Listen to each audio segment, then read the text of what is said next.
Here on the table is the Mango Power E, and while this isn't the newest or flashiest power station, the pricing made me take a second look.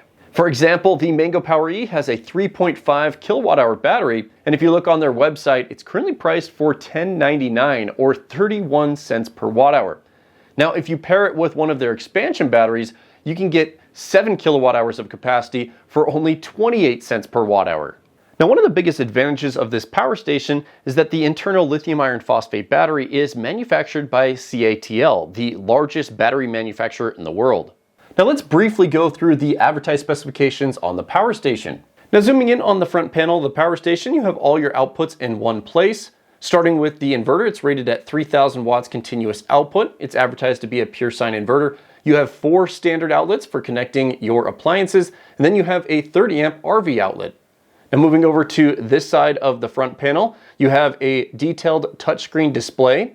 You have a 12 volt cigarette port and 2 5521 ports for 12 volt output. And then for charging your mobile devices, you have 2 USB-C power delivery ports. One is a 100 watt port, the other is a 65 watt port. And then you have a bunch of USB-A quick charge ports below that.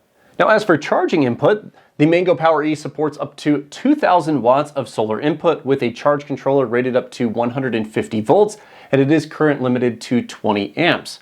Now for AC input, this does support fast AC charging with up to 3000 watts using their special 30 amp charging cable, but the standard charging rate is 1800 watts. Now this also has UPS functionality or backup mode for a cutover less than 20 milliseconds. And of course, you can use the Mango Power Smart app to connect to the device. Now I've opened the flap on the side of the power station to demonstrate that you have a port right here that allows you to connect 2 main units together to give you 240 volt split phase output.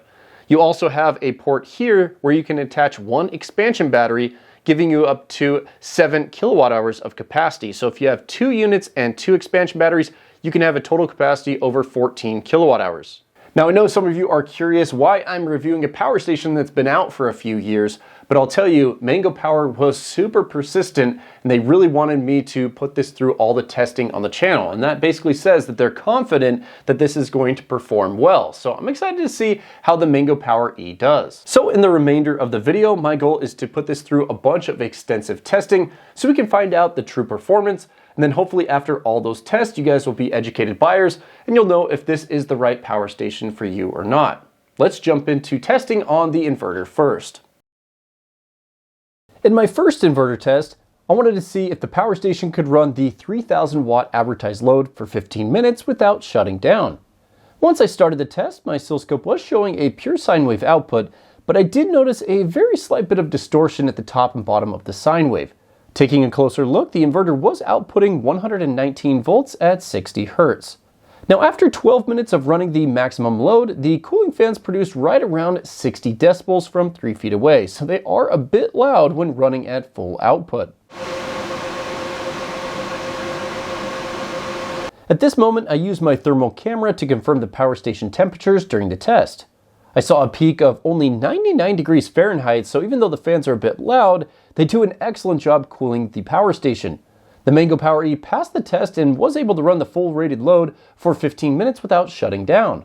Now what about the maximum wattage the inverter allows you to pull before it overloads?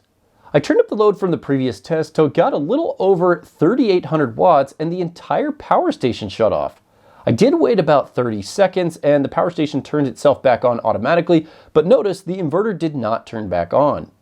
Now moving on to the next AC inverter test on the Mango Power E, I want to see how it handles surge or inductive loads. So I'm out here in my shed. I want to connect in the 15 amp table saw to see if it can power it up. Then we'll plug in the table saw and the vacuum to see if it can handle that, because the inverter is rated for 3000 watts continuous, but can it surge at all? Let's find out. Now to make sure we can pull peak power from the inverter, I am connected to the 30 amp output. I have my clamp meter here in inrush mode on the hot wire, and the screen will show us the peak amperage that each appliance pulls. So first we're going to test the table saw on its own. So 3, 2, 1. So the inverter did power up the saw just fine. We saw a peak of 39.30 amps. Now the real test here is going to be powering up the table saw and the vacuum at the same time. We're going to see if this overloads the inverter. So 3, 2, 1. Okay, so it actually powered up the table saw and the vacuum at the same time, but if you did hear, the voltage drop was significant. We pulled a total of 41.84 amps, but we did see a bunch of voltage drop. So probably not the best scenario to run two large appliances at the same time, but it did power them up. Okay, so moving on to the next test on the power station, how fast is the UPS cutover? Now, just a note here, in order to use this as a UPS, you do have to enable backup mode on the power station, and that will give you a swap over of 20 milliseconds. So we're gonna see how fast it really is. To test that out, I have my desktop workstation, monitor, and studio lights all connected into the AC inverter, along with my oscilloscope to track the cutover time. The power station is charging from the wall. I'm gonna disconnect that and see how long it takes to swap over to battery backup. So moving forward with the first UPS test, I've enabled recording mode on my oscilloscope and I've zoomed out just to make sure we can catch the cutover. So let's go ahead and test this out in 3, 2, 1. Okay, so the computer is still running and this is the actual cutover. So we have no power between these two lines. So this was wall power coming in, swap over to inverter power, and that swap over is 8.5 milliseconds. So it is under 10 milliseconds. Now I always like to do multiple tests for consistency, so we're gonna do two more tests. So UPS test number 2 in 3, 2, 1. Third and final UPS test in 3, 2, 1. Okay, so after all three tests, the computer is still running. Now one thing that I noticed when you're in backup mode, you cannot swap to quick charge mode. You can see that it says you're in backup mode and doesn't swap. Now in the owner's manual, it states that backup mode has a default charging limit of 500 watts. So what happens if you connect a load larger than 500 watts?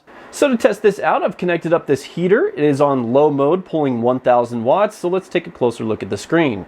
So it's good to see with the heater enabled and in backup mode that it will go over 500 watts. You can see we have 1066 watts coming in from the grid, powering the loads directly. What happens if I turn the heater up to 1500 watts? Is there some sort of limit in backup mode? So I just enabled the heater.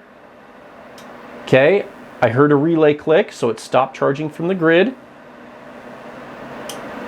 Okay, and it clicked back on. We got a brief surge in power, 3000, 1900, and it looks like it's going to kind of equalize.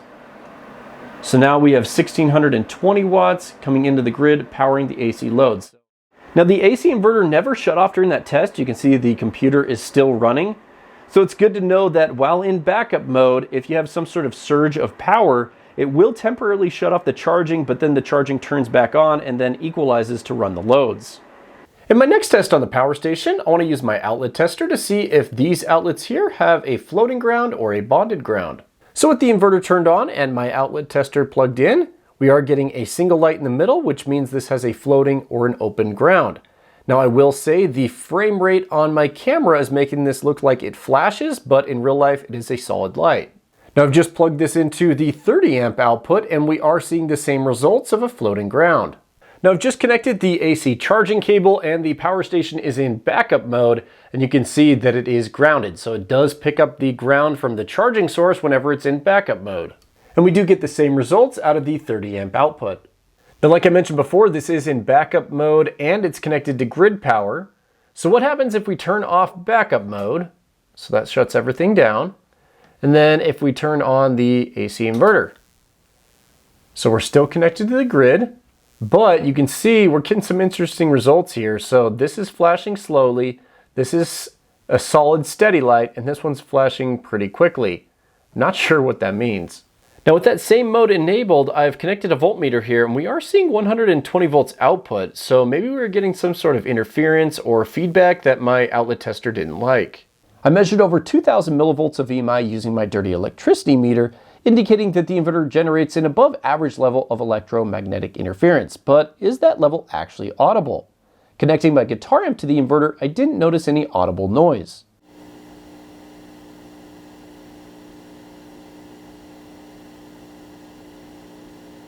Now, how much usable capacity should you expect when running loads off the inverter? I discharged the power station with the resistive load until the battery died and measured 3010 watt hours of usable capacity. This result is 85.2% of the advertised capacity, which is right on par for what I'm looking for in a power station. Now, how much power is used as the AC inverter is turned on for a long period of time? Starting with the power station fully charged and leaving the inverter turned on for 12 hours, the state of charge dropped down to 91%, meaning the inverter used 9% of the battery over that 12-hour period, or 0.72% per hour. That's about average when compared to other power stations I've tested. In my final test, I wanted to demonstrate how long the power station could run a portion of my house during an extended power outage. The power station was connected up to my transfer switch with all 10 circuits enabled, and up on the screen you'll see a breakdown of what's powered by that transfer switch. During this test, I saw an average of 300 all the way up to 800 watts being used, with the occasional jump in higher wattage as multiple devices were powered at the same time. Now, as the test was coming to an end, the power station was at 5% state of charge and I went to grab my camera, and seconds later the inverter shut off prematurely.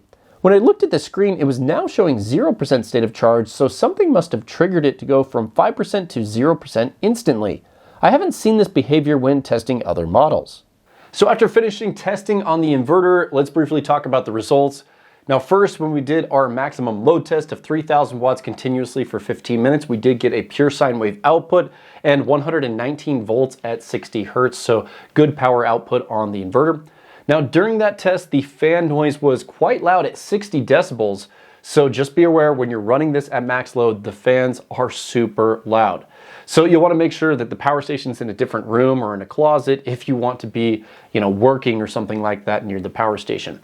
Now I will say, during our surge capacity test, the inverter, even though it's not that large, it still powered up the table saw, but it did have some issues powering up the table saw and the vacuum at the same time. We did see significant voltage drops. So this inverter is not quite big enough to power up multiple loads at the same time. I mean, it did it, but we did see that voltage drop. Now, when it came to the usable capacity on the power station during our test, we saw 85% of the advertised capacity, which is great. And we also saw only 0.7% of idle power consumption when the inverter was enabled with no loads. So that was also good. Now, finally, when it came to testing the UPS on the power station, even though it's advertised to be 20 milliseconds, the cutover was much faster at 8.5 milliseconds, and it did work well powering up that computer through all of the testing. Now, I will say there were just a few little quirks about it. Remember that when I was running the maximum load and I stepped it up to 3,800 watts, it basically just shut off the entire unit. It did turn back on automatically, but it was kind of weird never having a power station just completely shut off like that. So just make sure that you don't run a load larger than the rated output, or you'll notice that the whole thing's going to shut off. Okay, so let's go ahead and move forward with the next section of the video, where we'll be testing the DC output on the Mango Power E. Now let's take a closer look at the DC output options. First, you have a 12-volt cigarette port rated at 10 amps. Then you have two 5521 barrel ports rated at 5 amps. For USB ports, you do have quite a few options. You have one 100-watt USB-C power delivery port, along with a 65-watt port. And then down here, you have 6 additional quick charge ports. Now I've turned on the DC output and connected my load tester up to the 12-volt cigarette port. We are seeing a regulated 13.28 volts. Now in order to see how much power we can pull from this 12-volt socket, I've set up a 10 amp load. Remember, it's rated at 10 amps, so we are pulling 132 watts to 133 watts. Let's see what happens as we step it up to 10.5 amps. Okay, so 10.5 amps. We briefly got 138 watts and then it shut off. Now I've connected my load tester up to the 5521 barrel ports. Remember, these are rated at 5 amps, so we are pulling 5 amps for 66 to 67 watts. Let's see if it'll go up to 6 amps.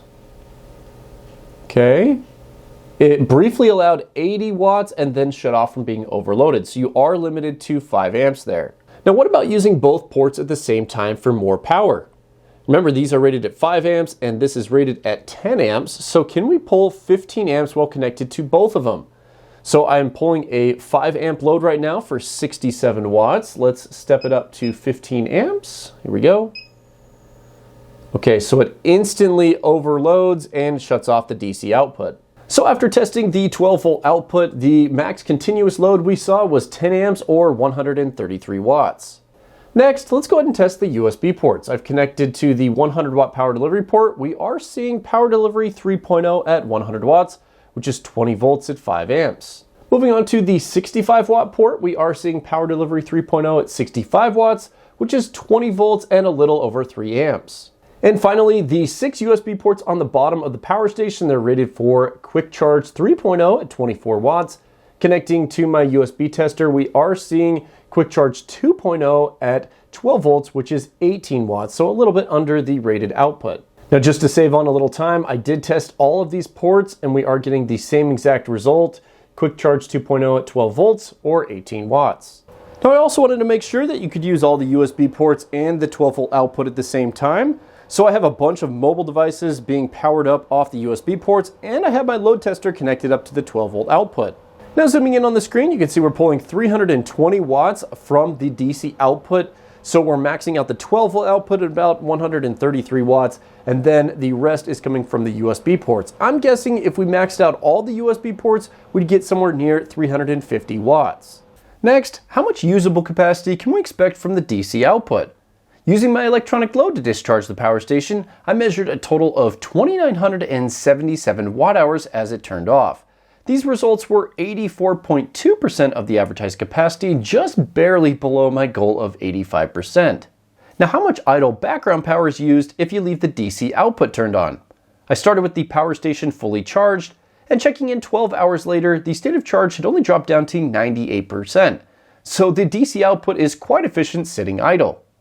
Now, quickly recapping the DC testing results, we did see about 133 watts from the 12 volt socket before it shut off. And for the usable capacity, we got about 84% of the advertised capacity. So I would have liked to see a little bit more there, and I would have loved to see a high DC output or a high 12 volt output on this power station. Now, when it comes to charging mobile devices, this power station is loaded with USB-A ports. Now, I'd say that's a little bit dated because the new standard is USB-C power delivery. In fact, some new power stations even have 2 140 watt ports on them, and this one doesn't even have a 140 watt port. You have one 100 and you have one 65 watt port. So I would have liked to see some updated USB ports on this model. Okay, so moving on to the next section of the video, I'll be doing a bunch of charging demos on the Mango Power E. Now, Mango Power actually gives you 2 different charging cables in the box. First, you have a 15 amp AC charging cable, and then you have a solar charging cable with MC4. Now, both of these utilize a twist lock connection, so they are fairly secure when they're plugged in the power station, but just be aware it is a proprietary connection. Now, I've rotated the power station, so on the left-hand side, you can see this door that opens up to reveal a bunch of different ports. This one is your solar input. This one is for AC input. This one's for connecting up a second power station to double your inverter output. And then down here you have your expansion battery port where you can double the capacity on the power station as well. Now, quickly breaking down the specifications for the solar input, you can see it's rated for up to 2,000 watts. The voltage range is 60 volts all the way up to 150 volts and 20 amps. Just be aware you cannot use low voltage solar panels on the input here. Now, as for the AC input, it supports up to 3,000 watts. The stock cable can give you up to 1,800 watts, but then if you purchase a special EV charging cable or a special 30 amp charging cable, you can get the full 3,000 watts. Now, first, I want to do some AC charging demos. So I've connected the AC charging cable up to grid power. So let's see what the default settings are. Now, with the power station turned on and the AC charging cable connected, you can see we are charging at about 440 watts. This is the default charging speed on the power station. If you want to charge it faster, you push this quick charge button. So I'll go ahead and push that. And within a few seconds here, it should jump up significantly. Let's see how close it gets to 1,800 watts. 1,000 watts, 1,490 watts, 1,644, and there we go, 1,664. Let's see if it goes any higher. Okay, that looks like the fastest speed we're going to get. So 1,667 watts input if you have the quick charge setting mode enabled. Now, there are a few additional settings here. So you can change the maximum AC input current between 10, 15, and 30. If you want to use the 30 amp setting, you will have to use the special charging cable that supports 30 amps. The default cable is 15 amps. So if you want to just slow down that quick charge speed a little bit, you can come in here to 10 amps, click confirm, and then it's going to drop down this charging speed just a little bit to match 10 amps input. So you do have a bit of adjustability on the AC charging speed. Now, this power station actually functions a little bit differently than other power stations I've tested, and let me go through that example. So I have just the regular charging mode enabled. You can see we're charging from the grid at 437 watts. what happens if we turn on the AC inverter? Just turn that on. And within a few seconds, you can see that the grid input goes to 0, even though we have an indicator that's still connected to grid. So basically, AC load is meant for discharging the power station only. For example, if we're an AC load enabled, we go into quick charge, you can say, oh, the power station's discharging, we're not going to charge. If you want to charge the power station at the same time as running a load, you have to disable AC load and then enable backup mode. Now, I did a little bit of testing earlier with the UPS backup mode. Basically, what happens here is in default backup mode, you're going to charge at around 450 watts to 500 watts. And then as you start running a load on the inverter, it will match that. And what it tries to do is it tries to charge the power station and match the load according to the setting that you have here. So our current backup battery capacity is set to 95% state of charge. And so it's going to try to charge it up to that point and run the load at the same time. You'll notice in backup mode, we cannot enable fast charge mode, just like when you are in AC load mode, you cannot enable quick charge mode. So it appears that quick charging is only possible with the inverter shut off. Now moving forward with the next test, I've disconnected grid charging and now I have my adjustable power supply. This is a DC power supply, so we're going to simulate solar input with this. So I'm going to connect this up and see if any of the same rules apply to solar charging. So I've just connected my adjustable power supply to the solar input on the power station. You can see we have a little over 900 watts going in. Let's see if we can still get solar input with the AC inverter enabled. So we're going to enable that. Okay. We just had a relay click. It is still charging with solar input. That's great. Let's see if it solar charges with backup mode enabled. So backup mode is enabled. We're still charging with solar input. Let's disable that. And let's see if we can quick charge. Okay, so it looks like quick charge only applies to AC input, not to solar charging. So no matter what mode that you have it in, it will always charge with solar, which is really good. In the next test, I want to see if the Mango Power E supports full pass-through charging, or the ability to charge from grid power while having the USB ports, DC output, and AC inverter enabled. Now, if we look closer at the screen here, we have both the AC load and DC load enabled. We are connected to grid power and you can see that it is not charging. So in order to power your load and charge at the same time, you'll need to turn off the AC load and turn on backup mode. Basically, backup mode is your ability to use this as a UPS or to do pass-through charging. So now we are running the same load. You can see 823 watts, but backup mode is enabled. So now we are both powering that load and charging the power station. Remember, in the settings here, you can set the battery backup capacity, and we have it at 95% state of charge. So it's going to run this load and try to hold the power station up at 95% state of charge. Now, what if you're in backup mode and you're connected to the grid and you want to run a load that's larger than what the power station can charge at? Will it shut off the inverter? Will it stop charging? Let's see what will happen. So we're currently running 825 watts with one of these heaters on low. Let's turn on the second heater and see what happens. So they're on high now. Okay, so I heard a relay click. It stopped charging. And we get a message saying load overload. Okay, let's just see what happens. Let this run for a couple seconds. It's basically letting us know that, hey, I can't charge. You have too big of a load going on right now. The inverter is still running. That's good. It doesn't cut off your loads. Let's bring these back down. So now I brought the load back down. And you can see that it is now charging once again. Actually, it's powering the load and charging the battery. So in a temporary situation where you pull more power, the inverter doesn't shut off and it just stops charging the battery. That's pretty good. So after that testing, you can see that the USB ports, DC output, and an inverter all work with pass-through charging as long as you have the power station set to backup mode. But if you pull more power than what it can charge at, it just stops charging and it keeps the inverter turned on along with the DC output and USB ports. So pass-through charging seems to work well. Just make sure that you have it set to backup mode. Next, I also wanted to test the AC charging efficiency, or how much energy it takes to fully charge the battery. Starting from empty, I tracked the usage with an inline watt meter. I measured 4,000 watt hours to charge the 3,532 watt hour battery, which means the AC charging process is about 88.3% efficient. Okay, so in the next portion of the video, we're going to test solar charging on the Mango Power E. Now, if you remember, the solar charge controller is rated for up to 2,000 watts, 150 volts, and 20 amps. Now, in order to max that out, I want to test with two different solar arrays. This one right here is a 1,200 watt array. It's usually over here by my fence, but I've moved it for this video.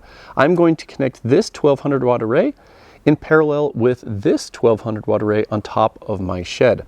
Now, these panels do have different specs, so they're mismatched and they're facing slightly different angles. As you can see, these are steeper, but we'll see how they do together in parallel. I'm hoping to get the full 2,000 watts input. So here I am in the basement where the solar wires come in from outside down into this electrical box. Now, all of my solar arrays have their own DC breaker, and I'm going to shut off the two breakers that correspond to those two solar arrays. We'll connect them together in parallel, and then we'll turn them on once we're connected to the power station. So now both the arrays are connected together in parallel using this combiner. I connected it into the power station and just turned them on. So here, looking at the screen, you can see 1,830 watts input from both of those solar arrays. Now, that's kind of what I was expecting because the one on top of my shed just isn't angled perfectly at the sun, while the one on the ground is angled better. But I'd say this is pretty decent input from both those arrays connected together in parallel. We're almost getting the full 2,000 watts input. So the power station's been charging with solar for a few minutes here. You can see we've jumped up in state of charge.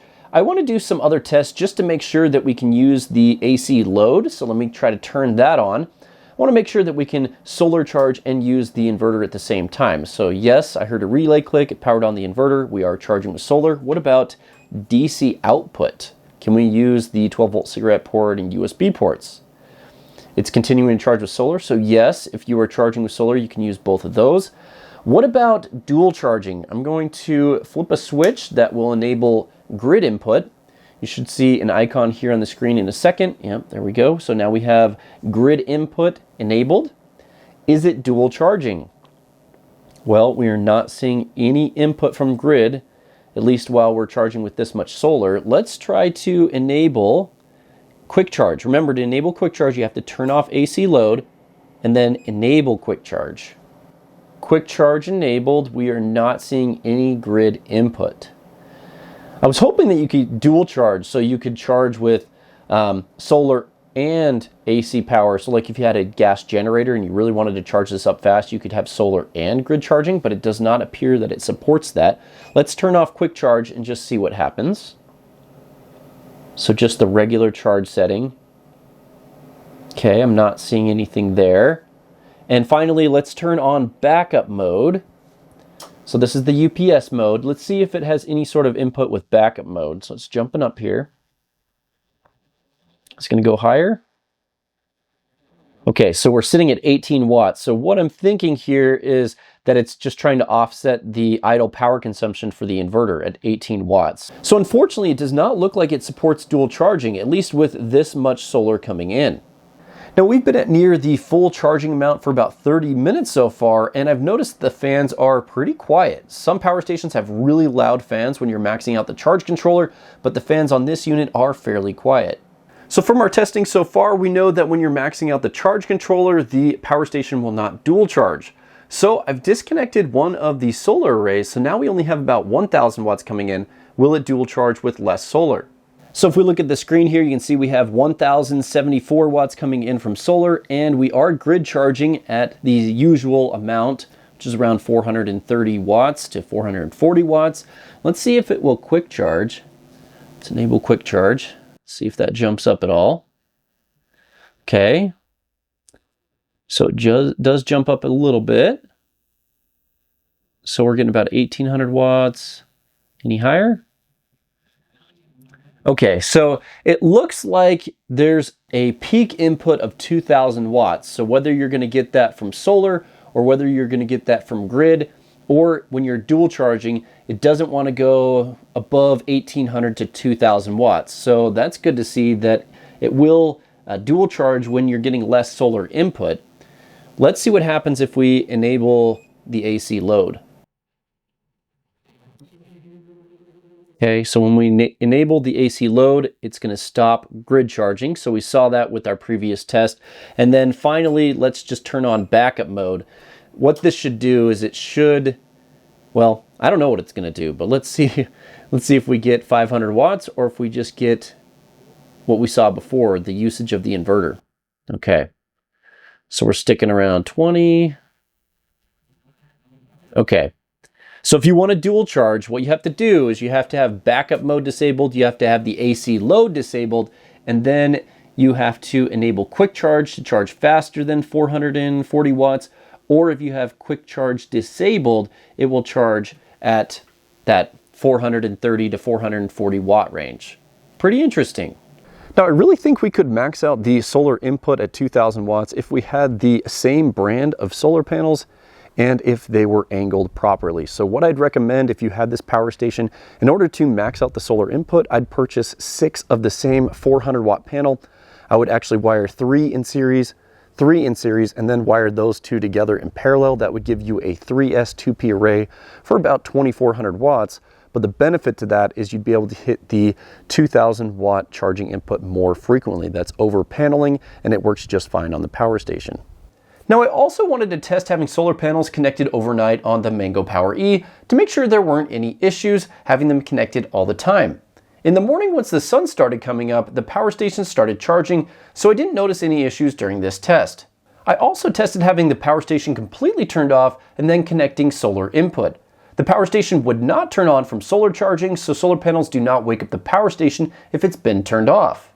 Now, I also found out in my testing that if the power station completely dies and hits 0% state of charge and turns off, you cannot turn it back on with the power button. You actually have to connect up the AC charging cable to start charging the battery and to turn it on. Now, this might be an issue for anybody that's living off-grid. You'll need an alternate AC power source to connect up to the power station to actually turn it on, since solar panels don't do that. So after completing all those charging tests on the Mango Power E, I'm definitely going to say it's a little bit quirky. For example, you have backup mode, you have quick charge mode, you have AC load mode, and you kind of can't use them all at the same time, and it's a little bit quirky. Like, I didn't see any major issues with it, but you definitely have to learn how to use those modes. And on other power stations I've tested, it's just kind of automatic. Like, UPS mode is automatic. You just adjust the AC charging speed in the app and it just does it. So it's just a little bit different on this one. Now, I was happy with the solar charge controller on this. The fact that we almost got the full 2000 watts input, even though the conditions weren't ideal, that was good to see that. A lot of newer power stations have really watered down solar charge controllers. So it's good to see that this one still has a decent charge controller. Now, I would have liked to see dual charging perform a little bit better. Now, if you're getting solar input that's pretty low, it will boost the AC input up to about 1800 watts, 2000 watts. But I would have loved to see super high solar input and AC input. I mean, this has a 3500 watt hour battery, so it can definitely take 3500 watts or 1C charging rate. We just didn't see that. And finally, I did notice that it does prioritize solar. So if you have solar input, it will prioritize solar over AC charging. Now, I briefly want to walk through some of the settings on the display. So here on the side, you have different icons that light up. For example, if you have 2 units in split phase, this one will be lit up. You have this one for an expansion battery.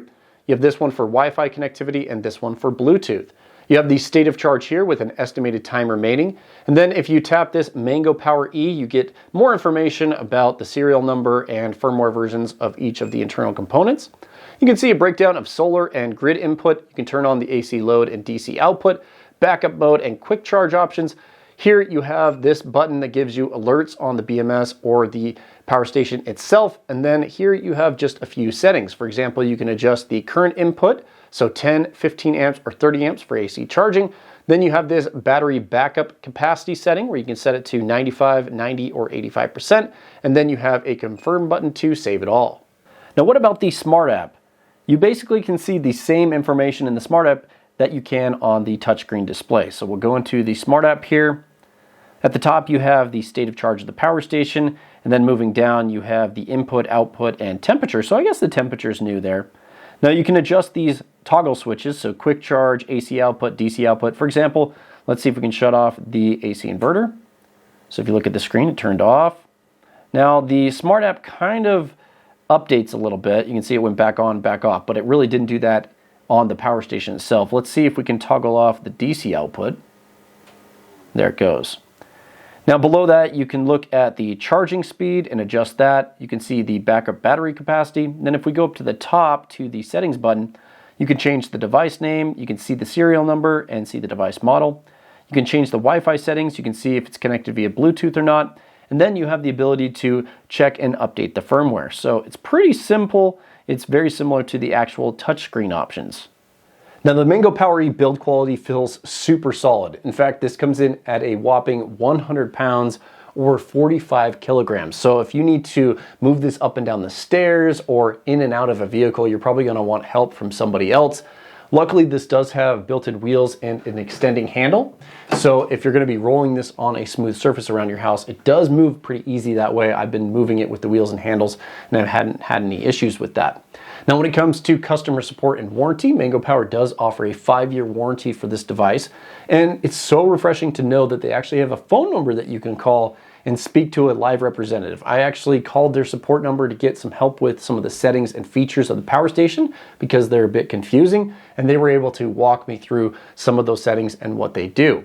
So I'd like to hear your guys' feedback about Mango Power support. If you have one of these power stations and you've had an issue, how well did their support treat you? Were you able to get a replacement device? Did you get a refund? I always like hearing that because there's a lot of money you spend on these power stations and support is super important. Well, now that I've completed all the testing on the Mango Power E, you'll see the results up on the screen for my power station grading system. It got a final score of 8.5 points or a B grade. Now it missed out on 3 different items. It did not meet 85% of the rated DC capacity. The fan noise was above 55 decibels and it did not support 150 watts of DC output. So pretty decent performance for a power station with this price. So after watching the entire video and seeing the performance on the Mango Power E, I'm curious what you guys have to think about it. So make sure you guys leave a comment down below, leaving your feedback about the Mango Power E. Is it a power station you'd buy? Are you interested in the Mango Power E? Let me know down in the comment section. Now, I'd probably say one of the biggest advantages of this power station is the price. For example, you get a fairly large battery using CATL cells for the price. So is that a big enough advantage to kind of offset some of the quirks and design features of the power station that are pretty unique? So let me know what you guys think down in the comment section. Now, a special thanks to Mango Power for sending out the Mango Power E for testing and review so you guys can see how it performed. Now, for anybody that's interested in the Mango Power E, I will include a link to it down in the video description so you guys can learn more. And remember, the discounted price is good until December 31st. So you do have a little bit of time to make the decision if this power station is right for you or not. Guys, thank you so much for watching and supporting the channel. I will recommend a couple other videos that you can check out. And please smash the thumbs up button on your way out if you liked the video. Until next time, we'll see you guys later.